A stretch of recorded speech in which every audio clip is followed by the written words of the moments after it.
এই মরিচ ক্ষেতটা আমি চেষ্টা করতেছি সম্পূর্ণ বায়ো প্রোডাক্ট দিয়ে, তাতে দেখা যাক যে বায়ো প্রোডাক্টটি কাজ করে কিনা। কারণ আপনারা বিশেষ করে সবসময় মানে রাসায়নিক প্রোডাক্টগুলা, মানে রাসায়নিক প্রোডাক্ট ব্যবহার করলে কৃষকের অনেক ক্ষতি হয় এবং কি মানুষেরও ক্ষতি হয়। যে আপনারা তো এই হোমিওপ্যাথি বিশ্বাস খুব কম করেন, খালি এলোপ্যাথি দ্রুত কাজ করে, আর হোমিওপ্যাথি রইতেছে আস্তে আস্তে কাজ করে। এই একইভাবে এই বায়ু প্রোডাক্টগুলো আস্তে আস্তে কাজ করে, এগুলো মানুষের কোনো ক্ষতি করে না।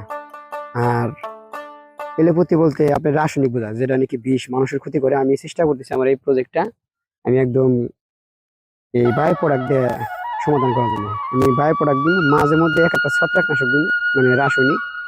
আর প্রতিবারে মানে কীটনাশক কি বিষ দিলাম, দ্বিতীয় ডোজ তৃতীয় ডোজ আপনারা যদি চান আমি প্রত্যেকটা ভিডিও আপনাদের দেবো, যদি আপনারা চান তাহলে। আর যদি না চান তাহলে আমি আমার সময় মতন করে আমি ভিডিও বানাবো।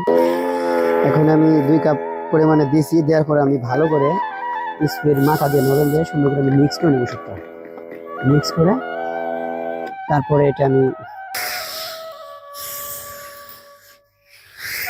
এখন আমি এখানে স্প্রে করতেছি দ্বিতীয় স্প্রে। আজকে আমার গাছের বয়স 13 দিন, তো আপনারা দেখতে পাচ্ছেন স্প্রে করতেছি। আর দুটো স্প্রে করার পরে যেহেতু গাছের বয়স 13 দিন, গাছের গ্রোথটা মোটামুটি ভালোই আছে।